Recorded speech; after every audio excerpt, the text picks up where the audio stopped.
Assalamualaikum warahmatullahi wabarakatuh. Selamat siang anak-anak.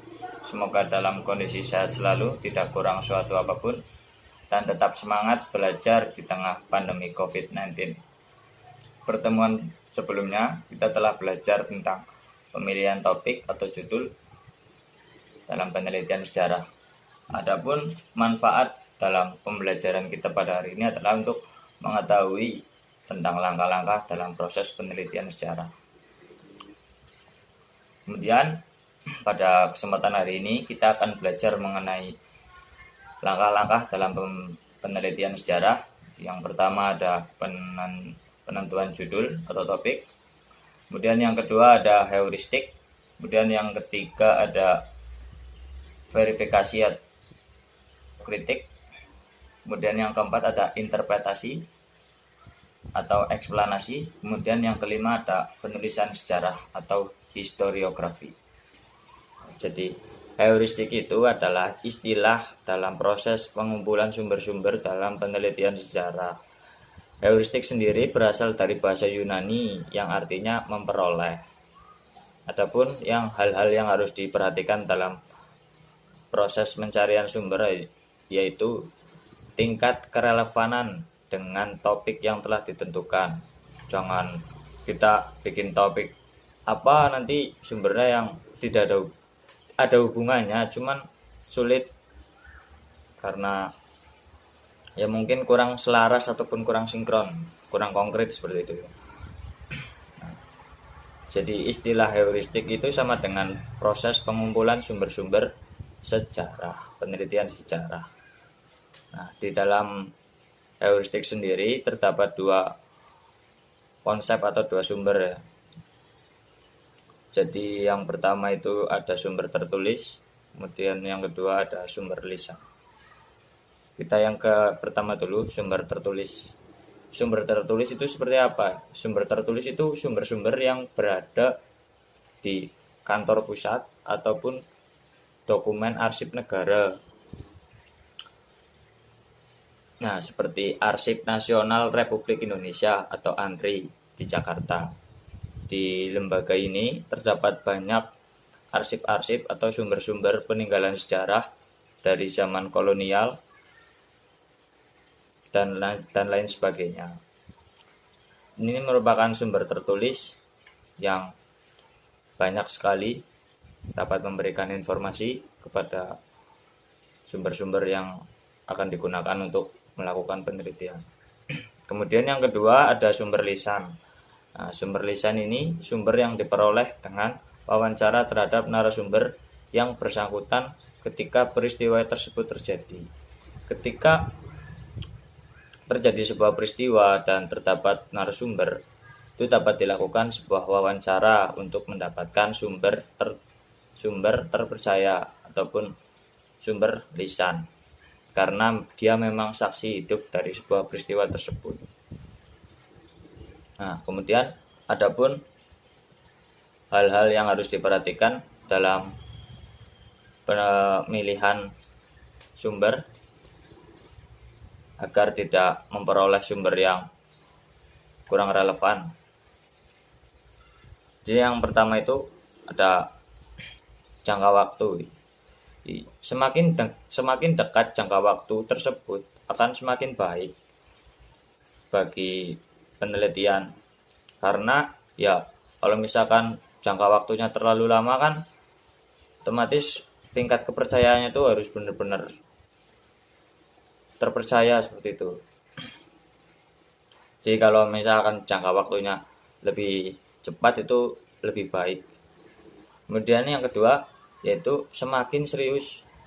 Dalam artian seperti ini, ketika peneliti memilih sumber dan mencari sumber itu tingkat keseriusannya tinggi, hingga dari awal sampai dengan akhir benar-benar mencari ataupun mengolah sumber-sumber yang relevan gitu. Nah, sehingga tingkat kepercayaan yang dihasilkan pun akan semakin besar. Kemudian yang selanjutnya, tingkat kerahasiaan dari sumber tersebut. Nah, seperti ini saya jelaskan. Ketika sumber tersebut bersifat rahasia, dalam artian belum terlalu banyak orang-orang yang mengetahui, ketika itu menjadikan sebuah sumber penelitian itu akan menjadi semakin besar tingkat kemurniannya gitu. Dalam artian tingkat kemurniannya itu benar, tingkat kemurniannya itu dapat dipercaya seperti itu. Kemudian yang selanjutnya, semakin tinggi tingkat keahlian penyusun akan semakin baik dalam memperoleh sumber yang dapat dipercaya. Nah, ketika peneliti melakukan dengan serius, otomatis hasil yang diperoleh pun akan semakin baik gitu loh. Nah, itu tergantung dari tingkat keahlian si peneliti. Kemudian ada beberapa hal yang harus dihindari dalam proses pemilihan sumber-sumber sejarah. Yang pertama ada kesalahan holisme. Ya, jadi kesalahan holisme ini sejarawan memilih suatu bagian peristiwa dan menganggap bagian tersebut dapat mewakili semua bagian peristiwa. Sebagai contoh, ketika terjadi sesuatu di daerah Bukit Tinggi, dianggap daerah lain sama seperti terjadi di daerah Bukit Tinggi. Membuat generalisasi seolah-olah peristiwa yang terjadi di Bukit Tinggi juga terjadi di daerah lain, seperti itu. Kemudian yang selanjutnya ada kesalahan pragmatis. Nah, biasanya kesalahan pragmatis ini dicari ataupun diperoleh dari tujuan-tujuan tertentu, sehingga dalam proses kelanjutannya tidak selesai atau tidak utuh. Dalam artian ketika sumber tersebut digunakan untuk tujuan tertentu, sumber tersebut sering tidak utuh atau tidak lengkap, seperti itu. Nah, kemudian ada kesalahan yang harus dihindari selanjutnya, yaitu hominem, mohon maaf. Nah, jadi pengumpulan sumber sejarah, peneliti harus memilih pihak yang berkaitan dengan peristiwa, kemudian pihak yang saling bertentangan, dan saksi mata yang tidak terlibat. Nah, hal ini dapat menjadi solusi untuk meminimalisir kesalahan honiman. Kesalahan honiman itu apa sih? Nah, kesalahan honiman itu muncul akibat proses pengumpulan sumber sejarah. Peneliti memilih orang, otoritas, profesi, atau pangkat. Nah, jadi ketika kesalahan hominem ini umumnya terjadi apabila peneliti itu meneliti itu ke sumber ataupun ke orang yang memiliki jabatan tertentu.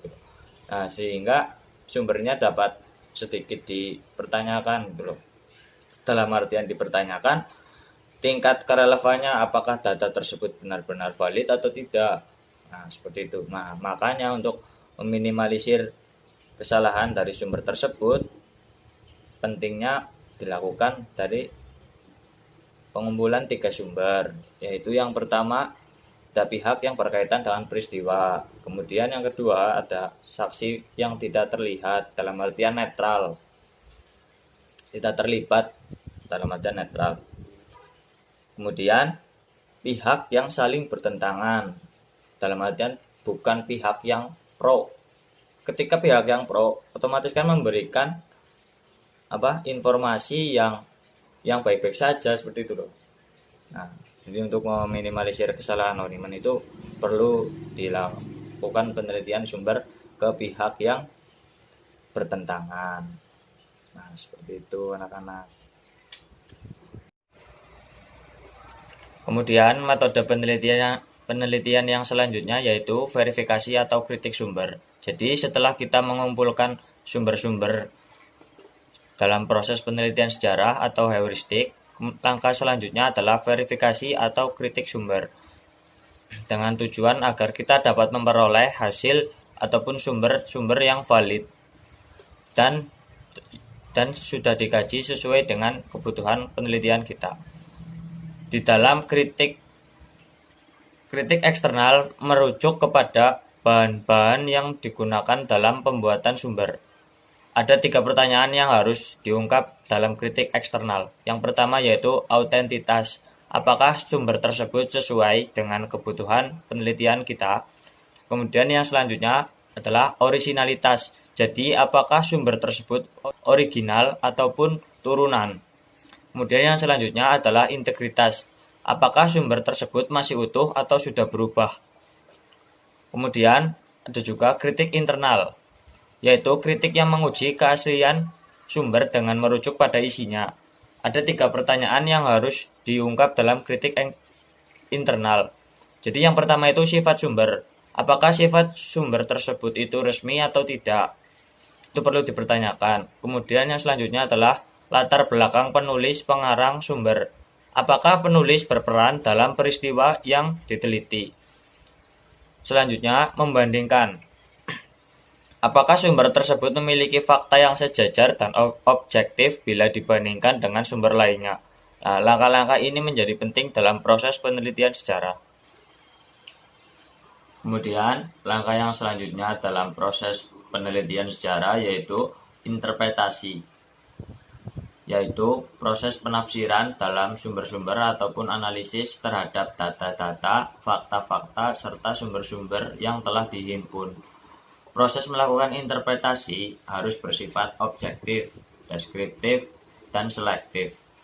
Ada 2 jenis interpretasi. Yang pertama yaitu interpretasi analisis, yaitu proses menjelaskan sumber-sumber yang berkaitan untuk dihimpun dan menyusun fakta sejarah. Jadi yang analisis itu adalah berkaitan dengan upaya menjelaskan sumber-sumber yang berkaitan untuk menyusun fakta-fakta sejarah. Itu namanya interpretasi analisis.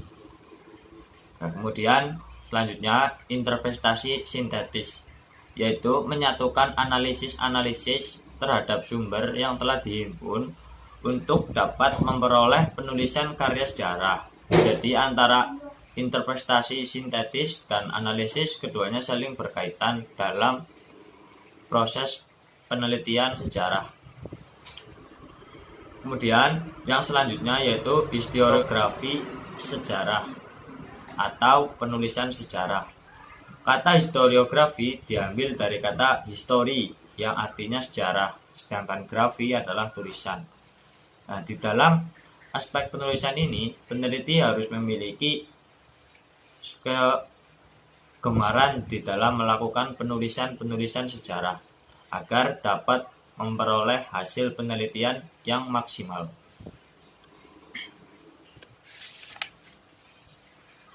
Nah, aspek utama yang harus diperhatikan dalam penulisan historiografi adalah menulis, sehingga dalam menulis sejarawan dituntut memiliki wawasan-wawasan yang luas. Dalam tulisan sejarah ibarat suatu karya seni.